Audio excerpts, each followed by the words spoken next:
There's a song, and in the song it's like, we are the engineers and we don't care about anyone else. That's the sort of message I get from the song.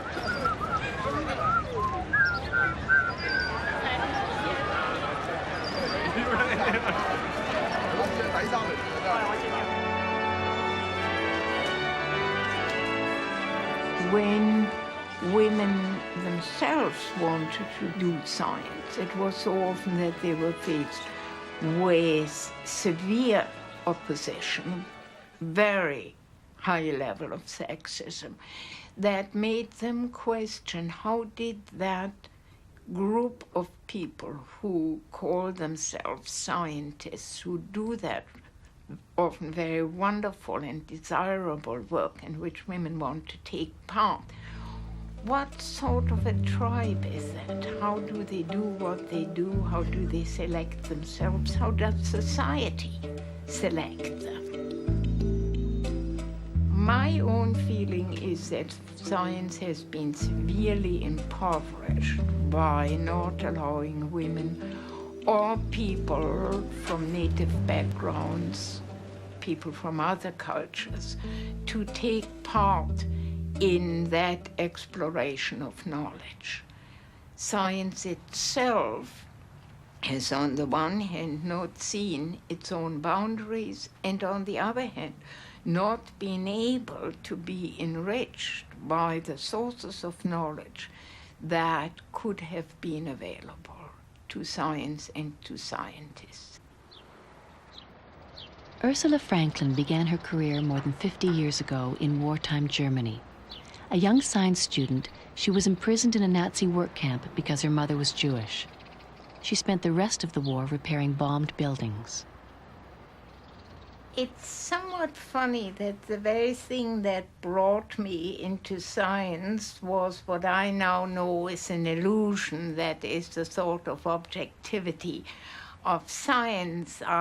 Growing up in Germany under Hitler and being very much on the wrong side of the track, I remember being at school and doing a physics experiment in which a magnet would bend a beam of electrons. And I remember my sort of feeling of joy that even the Nazis can't change the laws of nature. Even they cannot make the electrons bend in another direction. And that feeling that there were things and rules and a whole world that was outside the interference of oppression and politics. Now I know the illusion of it all. Oh, that's great. And sent it to me in her geology class. In 1948, Ursula Frankl emigrated to Canada with a PhD in experimental physics and a lifelong commitment as a peace activist. 20 years later, she became the first woman professor in the Department of Metallurgy and Materials Science at the University of Toronto. A world-renowned scholar of ancient materials and technology, she also devotes her time to encouraging young women like Rena McKillop to stay in science. Ursula is a friend and a mentor to me. She's a great role model and an inspiration. Ursula was the first woman that I knew that combined her activism and her academics. I found that really incredible because I wasn't sure if I wanted to go on with engineering and continue my academics until I realized that she was able to do both. And those are two things that I love, and I'm really glad to have that role model. Very often it's quite evident that it's women who have a different approach to science. In part it is because women in the past had been marginalized and had to look at what the mainstream does, and on many occasions felt that they wanted to do what the mainstream did not do. And so when one asks, will science change when more women come in? It's an open question. It may change if those who come in feel themselves still profoundly connected to the historical experience of women. If they see themselves and become mainstream, then it may not happen. I see a scientist as a citizen with a toolbox. And one of the sadness is that people in many ways overrate the toolbox and underrate the skills of citizenship. And very often, again, it's women who have developed these skills and understanding. And that comes out of that understanding of the link between knowledge and citizenship. And that's a bridge, I think, good science has to walk, both in terms of making the insights of science understandable and available to others, but also listening to what the questions are, so that the tools of science, that the toolbox, can be used for worthwhile purposes.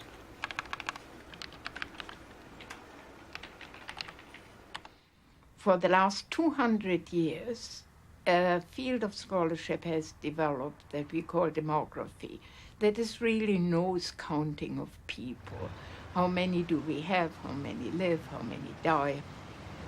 Nevertheless, we live in a world which is not just populated by people, but also by machines. And increasingly, we have a machine population. And if you define a machine as something that uses energy and produces work, you can ask yourself, where is the demography of machines? The big ones and the small ones, the ones that eat much and the ones that eat little, the ones that live long and the ones that live shortly. You cannot answer any of those questions because you can't even ask them. But for the last 200 years or more, people have tut-tutted about more mouths to feed. But more gas tanks to feed seems to be a non-issue. People say, what would you do if you had all the money in the world? And I would fund an institute for unfundable research. I would fund a conference where people would come and talk about the research they think would be needed to be done, would be interesting, would be revealing the questions that science might help to answer.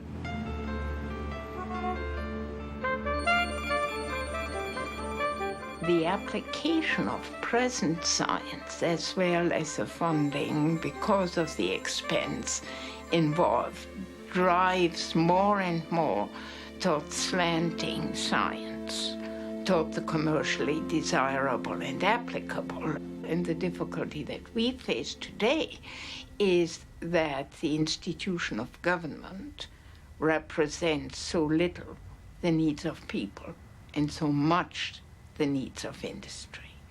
And it's there that that constant re-asking of questions has to occur, and also we cannot allow others to censor our imagination, because the thing that I feel most is the censorship of the imagination.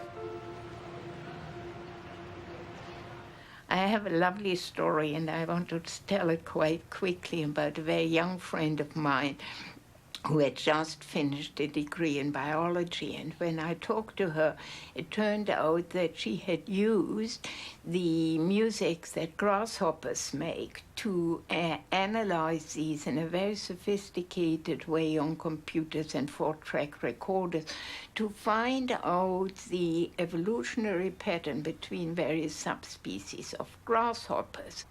But when I asked her and said, Hannah, why did you do this out of all projects? She said, oh, you know, when I went into biology, I was really determined I wouldn't do experiments where I had to kill creatures, and I didn't want to inject them with anything that wasn't good for them. So I looked deliberately for something that would be good science and that would not torture.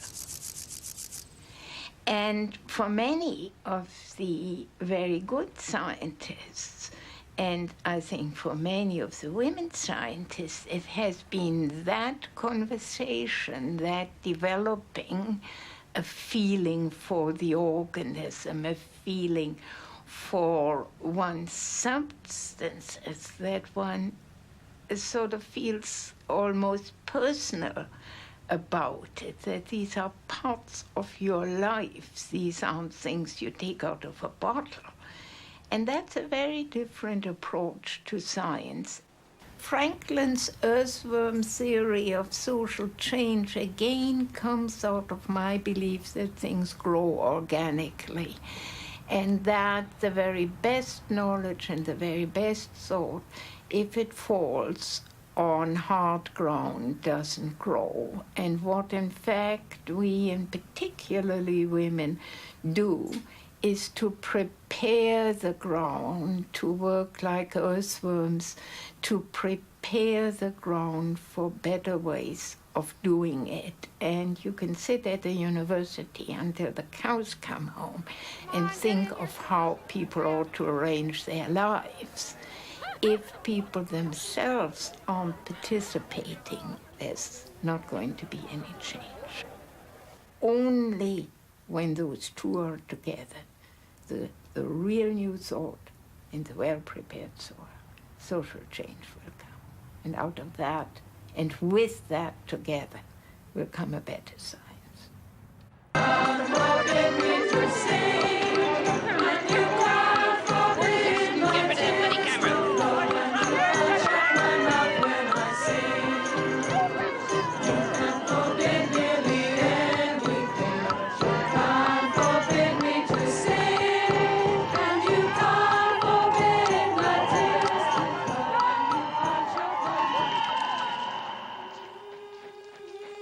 Women have a long history of protest against war and a strong dedication to peace.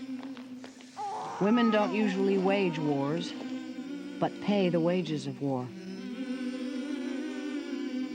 We once had to struggle just to get the vote. The struggle now is to bring our concern for peace and justice to influence national and international decisions. Women everywhere are taking the lead in speaking and acting for a different vision of peace. Dr. Ursula Frankl, a physicist and professor of engineering at the University of Toronto, refuses to apply her expertise to military-related projects. I consider militarism really a symptom of a much larger form of social organization that essentially signifies to me the threat system. Militarism in the most practical terms, when you forget about the hardware, is a way of saying, do what I say or else. And to me, the essence of feminism and women's experience is an experience that integrates diversity and not an experience that bullies, knowing that bullying doesn't get you anywhere, but an experience that tries to enhance cooperation and respects differences. Phosphorus? Yeah. In 1960, Ursula helped found the Canadian peace organization, The Voice of Women, La Voix des Femmes. They coordinated a campaign which asked women to send Ursula their children's baby teeth to measure the levels of strontium-90, a waste product of nuclear explosions. Their efforts contributed to the 1963 international treaty, which attempted to ban all atmospheric testing of nuclear weapons. But I think there's a long road ahead for us to re-establish the dream of justice and peace. And so the people in the peace movement who have a sense of urgency know that it is the urgency to get time. But from there on, it's a lifetime commitment. If you remember A.G. Muste saying, there is no way to peace. Peace is the way. And it's neither painless, nor is it cheap, nor is it fast. But it's the only thing we have. One has to realize how essential the concept of enemy is for those who are mutual enemies. You can see how well it has served both the Soviet Union and the United States, because for both it has provided the excuse for not dealing with the perfectly legitimate dissent and the need for reorganizing their social structures. There are social tensions in both countries that are incredibly strong. The Soviets are essentially a 19th century society overlaid with a high technology that is very authoritarian and exclusive. The United States have never come to terms with the social impact of technology, of automation, of what happens to their own society in the face of overproduction. These are things that should have been dealt with over the last 20 years, slowly and painfully adapting the social systems in both very large and very wealthy countries into the mid-20th century. In both cases, the external enemy was a lovely possibility of not dealing with urgent social problems, and both would find it horrible if the other side would give up. They will have to look for another enemy. We in the West criticize the Soviet Union for its restrictions on individual rights, such as free speech, religion, travel, immigration, and peace activities independent of those organized by the state. And the Soviets claim the West perpetuates poverty, unemployment, racism, and class privilege, while the Soviet citizens have collective rights. All have jobs, housing, health care, and education. We can try to address these political and cultural differences, or we can continue to build up arms until a nuclear war puts an end to further debate. If people like us talk about the uselessness and the senselessness of the arms race and the senselessness of that concept of an enemy, in this win-lose either-or picture, if you aren't against the enemy, you must be for it. You cannot be against the institution of the enemy. If you say to your government, look, you're nuts, your picture of the world is a total distortion, quite apart from the fact that hitting people is not a way of dealing with conflict, they will say, you know, you must be one of them. What else can you be? There is that immense sense of urgency because what one deals with in the arms race is really life and death. And there are more and more people who look to the actions of their leaders and say, who has given these people the right to make decisions of life and death affecting me, my children, my grandchildren, and I want my rights back. During the 1950s and early 60s, the United States and the Soviet Union test over 200 nuclear weapons.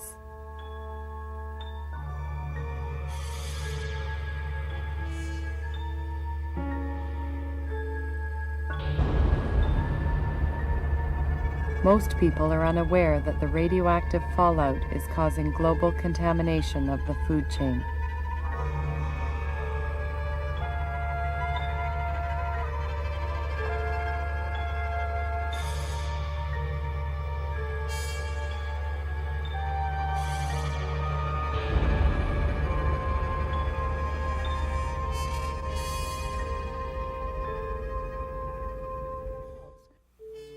Voice of Women launches a highly effective campaign to educate the public about the dangers of fallout. Children are asked to send their baby teeth to be analyzed for radioactive elements. Thousands respond from across the country, and Canadian parents learn that the health of their own children is one of the invisible costs of the Cold War. Dr. Ursula Frankl of Toronto is a physicist. As research chairman for the Voice of Women, she's also the author of a forthcoming brief on Canada's fallout monitoring program. Now, you say the purpose of a program is to make it possible for government to measure hazard to health. No, to assess the hazard. And I would feel very strongly that it should not be the government who is alone to assess the hazard. Any other government has asked the independent advice of their nation's best medical scholars to advise them what measures to take when. It was one of those things where we still believed authorities were in that sense interested in the same things. We were interested in the welfare of people. And this obviously was not so. We achieved much of the educational part.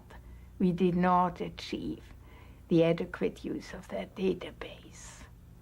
But it sure was an education in more than just radioactive fallout.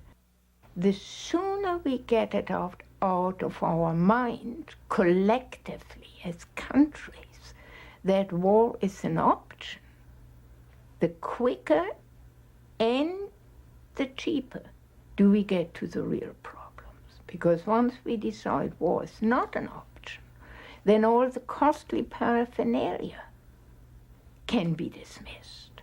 We don't have the time and talent to spend on research on more and more weapons. We don't have to use weapons production as a tool of economic policy. We can get down to the things that we really need: public health, infrastructures, public education, and an enormous cleanup in the ecosystem, and some justice, which wouldn't do any harm, even in this country.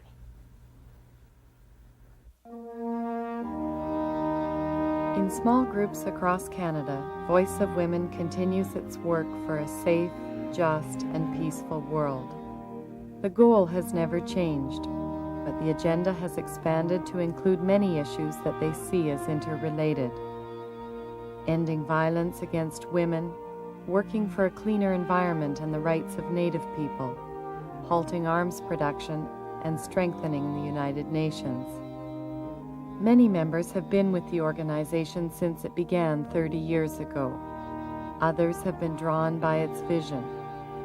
Together they share the belief that change is possible.